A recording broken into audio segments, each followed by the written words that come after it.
All nature's art is purest accident, not in and of itself, how should she know, but in the quality of what is lent by those who view what Providence made so.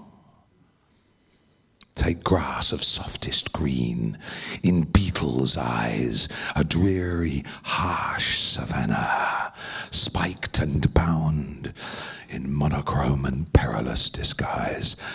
To us a lawn, to hens a killing ground. And so it is, my love, with you and me. This old fool's eyes were ever drawn to youth. Though nature's art lies not in what we see, such seeing smooths the wilderness of truth. Though as for that, no truth was ever known to topple skin-deep beauty from her throne.